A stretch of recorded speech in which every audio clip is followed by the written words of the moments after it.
Students, स्वागत है आपका नई वीडियो में, है ना। तो अभी तक अपन ने क्या देखा, चलो ना। तो कुछ वेक्टर्स इक्वेशंस किए थे। तो ना जैसे जैसे जेई पास आ रहा है तो मैंने सोचा एक क्यों ना डिफरेंशियल इक्वेशन में क्वेश्चन बना दूँ, जो कि थोड़ा लॉजिकल था। और उसमें क्या था कि बहुत सारे बच्चे जो क्वेश्चन है उस हिसाब से काफ़ी लोगों को अप्रोच मारने में थोड़ा दिक्कत होता है, क्योंकि उसमें जो कॉन्सेप्ट है वो थोड़ा ट्रिकी टाइप का है ना। तो अपन चलो डिस्कस करते हैं वो जेई मैन में जो आया था। आपका जो अटेम्प्ट था जेई मैन 2024 का, उसमें आया था एक क्वेश्चन, थोड़ा-सा लॉजिकल एंड ट्रिकी था, थोड़ा-सा सोचने वाला था। अगर सोच लेते हो तो बहुत आराम से हो जाता है ना? तो क्वेश्चन कुछ ऐसा था कि उसने बोला था कि एक y equal to y of x एक कर्व दिया हुआ है, ठीक है? है ना? जो कि क्या होता है, फर्स्ट क्वाड्रेंट पे लाई करता है। मतलब जो हमारे 4 क्वाड्रेंट होते हैं, तो फर्स्ट, सेकंड, थर्ड, फोर्थ, तो यहाँ पे अपना वो वाला कर्व लाई करता है। सच दैट जो उसका एरिया इनक्लोज़्ड हो रहा है, किस लाइन से? जो कर्व है ना? जो एक लाइन एक उसने बोला कि इस कर्व का फर्स्ट क्वाड्रेंट में जो एरिया हो रहा है, इनक्लोज्ड हो रहा है, एक स्ट्रेट लाइन जो कि इस तरीके से y minus y is equals to y dash of x is equals to x minus small x। First quadrant पे जो एरिया इंक्लूड हो रहा है due to by the line this, okay, and the coordinate axis, और जो दो coordinate axis थी उनके थ्रू, ठीक है, जो कोऑर्डिनेट एक्सिस थी उनके थ्रू भी। तो अपने को उसने बताया था कि जहाँ पे जो और ये अपनी जो स्मॉल एक्स और वाई है, एक्स कॉमा वाई, ये कोई पॉइंट है कर्व पे, ठीक है, एनी पॉइंट ऑन कर्व, ठीक है, इज ऑलवेज, मतलब जो एरिया इंक्लोज हो रहा है इस कर्व का और इस लाइन के साथ, और ये अपना इन दो कोऑर्डिनेट एक्सिस के साथ हमेशा कितना रहता है एरिया? एरिया उसने बोला minus small y square divide by 2 into y dash of x plus 1, इतना रहता है। जहाँ पे उसने एक और चीज़ बोली कि जो वाई डैश ऑफ एक्स है कभी भी जीरो नहीं हो सकता है, ठीक है। तो एक चीज़ ध्यान पे रखना कि जब हम, अब देखो एक चीज़ समझना, अपन देखो जो अपने स्ट्रेट लाइन से अपन बहुत तरीके से बना सकते हैं, आपको ही पता है। एक ऐसे जा सकती है, एक ऐसे जा सकती है, मतलब बहुत तरीके से। बट उसने पहले ही बता दिया है कि जो एरिया इनक्लोज हो रहा है वो अपना कहाँ पे हो रहा है? फर्स्ट क्वाड्रेंट पे। दैट्स मीन्स हम इन्हीं कोऑर्डिनेट, जो फर्स्ट कोऑर्डिनेट्स में हमारी कोऑर्डिनेट एक्सिस होंगे, हम उन्हीं का सहारा लेके स्ट्रेट लाइन बना सकते हो। दैट्स मीन्स अपना कौन सा? पॉजिटिव बाय और पॉजिटिव एक्स, इन दोनों से मिलके इन दोनों कोऑर्डिनेट एक्सिस में जो स्ट्रेट लाइन जाएगी वही अपनी स्ट्रेट लाइन होगी, ओके। तो अपने हिसाब से कौन सी स्ट्रेट लाइन होगी यहाँ से? ये वाली, ओके। उसने बोला कि इसके एक कर्व है तो फर्स्ट क्वाड्रेंट पे लाई कर रहा है, और इस वाली स्ट्रेट लाइन के साथ और कोऑर्डिनेट एक्सिस से मिलके साथ कुछ एरिया बनाता है, जो कि ये है। तो उसने बोला है कि अगर बाय ऑफ वन वन है, देन बताओ कि 12 इंटू वाई ऑफ टू कितना होगा? उसने इतना पूछा था। अच्छा देखो, यहाँ पे सबसे मेन बात क्या है कि बच्चे कई बारी क्या करेंगे कि यहाँ पे बोलते हैं कि एक काम करते हैं, अप्रोचेस क्या मारते हैं, बोलते हैं कि जब अपने को ये लाइन दी हुई है तो अपन एक काम करते हैं, इसका इंटीग्रेशन निकालते हैं वाई का फंक्शन बना के, देन अपन उसको एरिया के इक्वल कर देंगे, यही अप्रोच जाती है। लेकिन देखो अगर आप उस अप्रोच से जाओगे तो सबसे बड़ी दिक्कत क्या आएगी आपके साथ? सबसे बड़ी दिक्कत आएगी कैपिटल एक्स आएगी, एंड देन आपका एक variable point x comma y.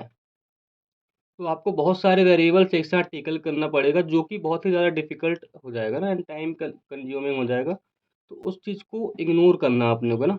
तो उस चीज़ को इग्नोर करने के लिए अपन एक अप्रोच देखते हैं। देखो, आपको एक चीज़ पता है कि जो स्ट्रेट लाइन बनने वाली है वो कुछ ऐसी होगी, और जब ये एरिया इनक्लोज़्ड हो रहा है तो यहाँ पे देखो कुछ दिख रहा है कि ये एक तरीके का कुछ नहीं है, सिर्फ़ एरिया अंडर ट्रायंगल है। अगर मुझे कैसे भी करके इस ट्रायंगल की हाइट और बेस मिल जाती है तो मेरे पास एक फॉर्मुलेशन हो जाएगा, एक इक्वेशन बन जाएगी, जिसको अपन फर्दर कुछ ऑपरेशंस या फिर कुछ करेंगे, जिससे अपना क्या हो जाएगा, अपन कैसे भी करके मतलब सॉल्यूशन एक तरीके के अप्रोच पड़ जाएगी, है ना। तो एक छोटी चीज़ देख रही कि सिंपल सा कुछ नहीं है, ट्रायंगल का कॉन्सेप्ट, ट्रायंगल के एरिया के हाइट इंटू बेस का अपन जो कि क्या होता है, half of half into height into base. अगर अपन ये करते तो अपने को एरिया अंडर दिस ट्रायंगल मिल जाएगा। तो अपने को सिर्फ सिंपल से ही करना है ना। तो इसको करने के लिए सबसे पहले अपने को क्या चाहिए? एक तो हाइट चाहिए, एक तो अपने को बेस चाहिए। तो हाइट निकालने के लिए सर अगर हमें ये वाला कोऑर्डिनेट मिल जाता और एक ये वाला कोऑर्डिनेट मिल जाता तो हम बोल सकते हैं कि हमें हाइट और बेस मिल जाएगा ऑफ दिस ट्रायंगल, ओके। तो उसके लिए अपने पास एक चीज़ पता है कि ये कुछ नहीं है सर, ये कोऑर्डिनेट एक्सिस, ये स्ट्रेट लाइन का वो वाला पॉइंट है जहाँ पे ये कोऑर्डिनेट एक्सिस को बाय एक्स मतलब बाय एक्सिस को इंटरसेक्ट कर रही हो। जब बाय एक्सिस में कोई स्ट्रेट लाइन इंटरसेक्ट करती है तो हमारा एक्स क्या हो जाता है? 0 हो जाता है उस पॉइंट पे, ठीक है। तो इस हिसाब से बताओ, अगर मुझे वाई कोऑर्डिनेट निकालना मतलब कैपिटल वाई निकालना, तो यहाँ पे हमारा ये जो अपना क्या बोलते हैं कैपिटल एक्स है, वो क्या होगा इस पॉइंट पे 0 होगा, क्योंकि से एक्स क्या होता है हमारा 0 होता है यहाँ पे ना। तो उस हिसाब से एक बात बताओ, अच्छा ये नहीं करना कि स्मॉल एक्स और स्मॉल एक्स और स्मॉल वाई को 0 करना, नहीं, क्योंकि से उसने बोला है कि जो स्मॉल एक्स स्मॉल वाई है, any point on the curve, मतलब जो कर्व हमारा इस फर्स्ट क्वाड्रेंट पे लाई कर रहा है, उस पे कोई पॉइंट है। इस वाले हमारे इस स्ट्रेट लाइन पे वो पॉइंट नहीं है, ठीक है, ध्यान रखना, सॉरी, स्ट्रेट लाइन पे पॉइंट है, बट जो एक्स कॉमा वाई है वो हमारा किस पे पॉइंट है, कर्व पे भी पॉइंट है ना। तो लेकिन हम यहाँ पे हमारा वेरिएबल कौन है, capital y and capital x. Okay, इस चीज़ को ध्यान में रखना है। थोड़ी सी मिस्टेक हुई थी, मैंने गलत स्टेटमेंट दे दिया था कि ये स्ट्रेट लाइन पे पॉइंट नहीं होगा, स्ट्रेट लाइन में भी पॉइंट होगा। बट उसने बोला है कि मेनली जो उसने फोकस किया कि ये जो पॉइंट होगा उस कर्व पे लाई कर रहा है ना, जिसके लिए एरिया इनक्लोज हो रहा है फर्स्ट क्वाड्रेंट पे, तो ये मिस्टेक मत कर देना। ओके, तो हमारे लिए यहाँ variable capital x and capital y होंगे रिलेटेड टू स्ट्रेट लाइन, और हमें स्ट्रेट लाइन के रिलेटेड पे यहाँ पे वाई एक्सिस पे क्या चाहिए, पॉइंट चाहिए यहाँ पे ना वाई का, और यहाँ पे वाई का पॉइंट मतलब एक्स हमारा 0। तो इस केस में एक बात बताओ, अगर एक्स हमारा 0 होगा तो कैपिटल एक्स यहाँ से 0 हो जाएगा, इसको हम इक्वेशन 1 बोलते हैं ना। जैसे हम इक्वेशन 1 में क्या करेंगे, कैपिटल एक्स अपन 0 रखेंगे, तो हमें क्या मिल जाएगा बताओ, y minus capital y minus small y into d. ये वाई डैश को अपन बोल सकते हैं कि ये एनी डिफरेंशियल, इसको differential d y by d x लिख सकते हैं, आपको ही पता है, क्योंकि किसी भी डिफरेंशिएशन फॉर्म को with respect to any variable अगर होता है तो अपन उसको इस फॉर्म में लिख सकते हैं। ओके, तो ये वाई एक्स के रिस्पेक्ट में अपन ने कैपिटल वाई का डिफरेंशिएट किया at any point x comma y, that's mean the slope of this student क्या हो जाएगा, d y by d x at any point x comma y, है ना। तो यहाँ से अपना क्या हो जाएगा बताओ, एक्स को अपन 0 रखा तो 0 माइनस एक्स, तो वाई अपना यहाँ से क्या निकल के आएगा, y minus d y by d x into x. अपने पास क्या ये वाला पॉइंट आ गया यहाँ पे, इस पॉइंट के कोऑर्डिनेट क्या होंगे, 0 comma y minus d y by d x into x. ऐसे अपने को यहाँ पे यहाँ वाले कोऑर्डिनेट के लिए क्या होगा, एक बात तो एक्स एक्सिस है और स्ट्रेट लाइन यहाँ पे इंटरसेक्ट कर रही है, दैट्स मीन्स यहाँ पे हमारा जो वाई कोऑर्डिनेट होगा वो 0 होने वाला है, आपको ही पता है। और with the help of this straight line हम यहाँ का एक्स एक्स कोऑर्डिनेट भी निकाल सकते हैं, लेकिन उसके लिए कंडीशन क्या रखनी पड़ेगी, अपने को वाई 0 करना पड़ेगा। तो वाई अपन जैसे यहाँ पे 0 रखेंगे कैपिटल वाई, तो हम बताओ कैपिटल एक्स निकल के क्या आ रहा है यहाँ से, कैपिटल एक्स निकल के आएगा, जैसे हमने वाई 0 रखा तो small y into d y by d x into capital x minus x. तो यहाँ से कैपिटल एक्स माइनस एक्स, तो यहाँ से जब सॉल्व करोगे तो अपना जो कैपिटल एक्स है निकल के आएगा x minus d x y d y into y. तो ये अपना क्या आ जाएगा, एक्स एक्स एक्सिस का जो कोऑर्डिनेट है वो आ जाएगा ना, x minus d x y d y into y. ओके, तो अपना इतना निकल के आ जाएगा, तो अपने पास यहाँ पे एक्स भी निकल के आ गया ना, कि एक्स कोऑर्डिनेट क्या होने वाला है वो भी अपने पास आ गया। तो देखो, अब यहाँ पे अपने को इस ट्रायंगल की हाइट और बेस दोनों मिल गया ना, हाइट और बेस अगर दोनों मिल गया तो अपन लिख सकते हैं। अच्छा एक बात, तो जैसे हाइट और बेस आ जाएगा तो इस ट्रायंगल का एरिया कितना हो जाएगा, है ना, एरिया ऑफ ट्रायंगल कितना निकल गया बताओ, हाफ इंटू हाइट कितनी होगी अपनी, इसका वाई कोऑर्डिनेट का यहाँ से लेके यहाँ तक का कितना दिया, वाई कोऑर्डिनेट ये होगा, हाइट हो जाएगा। तो वाई कोऑर्डिनेट क्या है हाइट में, y minus x into d y by d x. और अपना बेस कितना आएगा, एक्स एक्स कोऑर्डिनेट यहाँ का एक्स कोऑर्डिनेट कितना है अपना, x minus y into d x y d Y.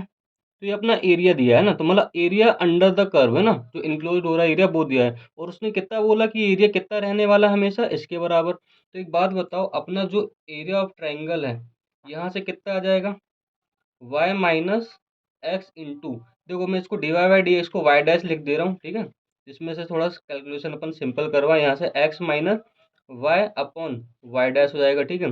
ये हमारा किसके बराबर रहने वाला है, जो एरिया गिवन एरिया उसने बोला है, तो y minus y square 2 into y dash plus 1 इसके बराबर रहने वाला, ठीक है। अब अपन इसको देखो सॉल्व करते हैं, ठीक है। देखो सॉल्व करेंगे तो क्या आएगा, देखो बताओ, वाई माइनस एक्स इंटू, देखो यहाँ से क्वेश्चन पूरा खत्म हो जाता है, क्योंकि सब यहाँ पे जब तुम देखोगे तो यहाँ पे ना जो भी अब सॉल्यूशन है बहुत आराम से होने वाला। अब यहाँ पे कोई चीज़ ऐसी नहीं है इसके बाद कि जो आप लोग ना कर पाओ, बस यहाँ पे सिंपल सा जो कॉन्सेप्ट था, जो थोड़ा सा ट्रिकी चीज़ था, वो था एरिया ऑफ ट्रायंगल को कैसे हम रिलेट कर पाते हैं, कैसे वहाँ से हम अप्रोच बना पाते हैं। वो था यहाँ का मेन कॉन्सेप्ट हमारा इस वाले क्वेश्चन में, डिफरेंशियल इक्वेशन का। तो एक बात ध्यान देना ना, जब भी इस तरीके का क्वेश्चन है और एरिया अंडर कोई कर्व बोले और with the help of straight line, तो हमेशा ध्यान देना, हमेशा कभी भी अगर कोई भी अप्रोच ना है, जो तुमने ट्राई कर लिया, जो भी आप तुमने सीखा अभी तक वो सब तुमने ट्राई किया, बट एटलीस्ट एक बार इस कॉन्सेप्ट की तरफ जरूर जाना, क्योंकि अगर एक बार आपने डायग्राम बनाया और इस कॉन्सेप्ट की तरफ आप गए, तो डेफिनेटली आपको कोई ना कोई सॉल्यूशन जरूर दिख जाएगा, जैसे यहाँ पे हुआ है। ओके, तो इस अप्रोच को हमेशा ध्यान में रखना। अब यहाँ से अपन देखो इसको सॉल्व करेंगे, ये अपना कैंसिल आउट हो जाएगा, ठीक है। अब इसको बताओ ऐसे सॉल्व करेंगे तो क्या आएगा, इसको ओपन करते हैं इस ब्रैकेट को, ठीक है। अच्छा, यहाँ से देखो माइनस कॉमन लेंगे तो इस सिंपली देखो कुछ दिख रहा है यहाँ पे, जैसे माइनस कॉमन लेंगे तो y y minus x into y dash into y minus, है ना। तो देखो ये दोनों सेम होगा, स्क्वायर बन जाएगा, 2 y dash minus y square. इस माइनस को यहाँ पे भेजेंगे तो क्या हो जाएगा, y square minus 2 y dash. और यहाँ पे देखो किसका होल स्क्वायर बन गया, y minus y dash into x का। तो इसका होल स्क्वायर जब अपन खोलेंगे तो क्या हो जाएगा, वाई स्क्वायर एक्स का whole square minus 2 y into y dash into x, यही होगा। ओके, तो देखो वाई स्क्वायर से वाई स्क्वायर कैंसिल आउट हो जाएगा। यहाँ से एक बात बताओ क्या आएगा, देखो वाई डैश का स्क्वायर इंटू एक्स का square minus 2 XY into y dash minus 2 y dash. Okay, अब यहाँ पे एक चीज़ देखो, यहाँ पे x square into y dash का होल स्क्वायर, है ना। और यहाँ से अपन क्या कर सकते हैं, इसको इस वाली टर्म को अपन इस तरफ लेके जाते हैं, थोड़ा सिंप्लीफाई कर रहे हैं चीज़ों को और कुछ नहीं कर रहे हैं, और वाई डैश को कॉमन निकाल लेते हैं, तो क्या बचेगा देखो, 2x/-2। ओके, तो यहाँ से देखो एक वाई डैश से एक वाई डैश कैंसिल आउट कर, मतलब कर सकते हैं, अभी लोग जनरली बोलते हैं कि अपन कॉमन लेके ये चीज़ इम्प्लाइज कर सकते हैं कि वाई डैश जो इम्प्लाइज कर रहा है किसको, जीरो को, है ना, इसके बराबर हो जाएगा। लेकिन उसने पहले ही बोल दिया कि जो वाई डैश है हमारा कभी जीरो नहीं हो सकता, क्वेश्चन में उसने पहले ही बोल के रखा है, तो अपना ये सॉल्यूशन नहीं आएगा। ओके, तो ये सॉल्यूशन है, तो अपन इजीली इसको कैंसिल आउट कर सकते हैं। तो यहाँ से क्या आ जाएगा, x square into y dash is equals to 2XY-2। देखो इसको सिंप्लीफाई करेंगे तो बताओ क्या आएगा, वाई डैश एक्स स्क्वायर को यहाँ पे भेजा तो 2 y/x माइनस 2/x स्क्वायर। देखो अब देखो तुम्हें कुछ चीज़ दिखाई देगी, इसको dy/dx लिखते हैं, minus 2y/x equals to minus 2y/x square. देखो अब यहाँ पे तुम्हें एक चीज़ बहुत प्यारी सी दिखाई दे रही होगी कि ये तुम्हें कुछ कुछ लीनियर इक्वेशन दिख रही है ना, मतलब जो अपन कहते हैं डिफरेंशियल डिफरेंशियल इक्वेशन, बहुत सारी मेथड्स होती हैं, बहुत सारी, एक homogeneous method, variable separable method होती है, तो आपको एक लीनियर इक्वेशन वाली भी मेथड दिखती है, तो यहीं पे वो दिखाई देते हैं ना। तो उसका फॉर्मेट क्या होता है लीनियर इक्वेशन का, dy/dx plus p into, sorry, p into y is equals to q, है ना, ये वाई है। तो पी अपना क्या होता है, एक्स का फंक्शन, क्यू क्या होता है, एक्स का फंक्शन, और ये हमारा क्या होता है, डिपेंडेंट वेरिएबल, है ना।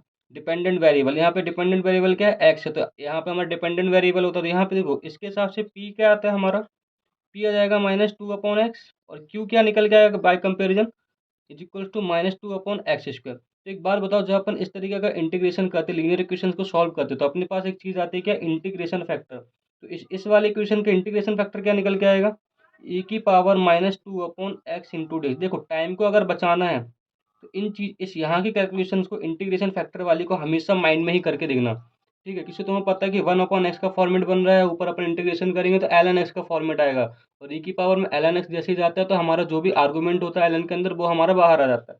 ओके, तो अपन यहाँ से क्या आएगा बताओ, ln ऑफ x की पावर -2।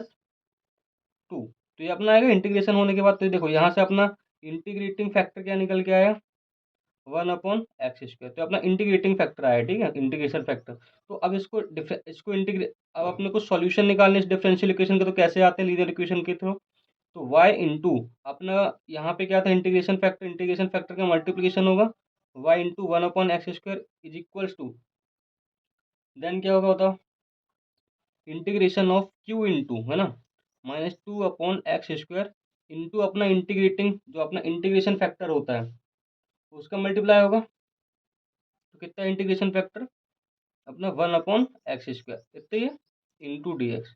अब इसको अपन सॉल्व करेंगे तो बताओ क्या आएगा, y/x square is equals to, -2 को बाहर लेंगे, ठीक है, तो इंटीग्रेशन ऑफ 1/x⁴ dx। तो इसका इंटीग्रेशन क्या आएगा, Y upon X square is equals to -2 upon -3 into 1 upon X cube plus C. तो ये इंटीग्रेशन आएगा इसका, यहाँ से इस पूरे इसको सॉल्व करेंगे इस इक्वेशन, तो ये निकल के आएगा। ओके, मैं डायरेक्टली कैलकुलेशन कर रहा हूँ, है ना, जिसमें से आपको भी टाइम बचाना सिखा सकूँ। ओके, तो इसको सॉल्व करेंगे तो बताओ अब क्या आएगा। अब अपने पास आएगा, तो एक्स स्क्वायर को यहाँ मल्टीप्लाई कर सकते हैं पूरा, तो y is equals to 2/3 into 1/x plus c into x square. अब देखो हमें सी यहाँ पे कांस्टेंट है ना, मतलब अपने को पता नहीं कि इसका वैल्यू क्या है, तो अननोन वैल्यू को अपन गिवन वैल्यू से पता कर सकते हैं।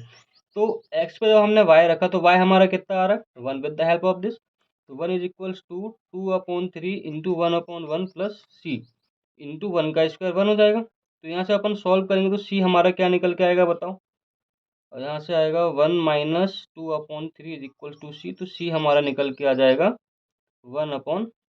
तो सी का वैल्यू कितना आ गया, 1/3। तो अपन अब सी भी पता चल गया, तो टू अपना डिफरेंशियल अपना जो इक्वेशन आएगा सॉल्यूशन आया, तो ये आएगा 2/3 into 1/x plus x square y 3।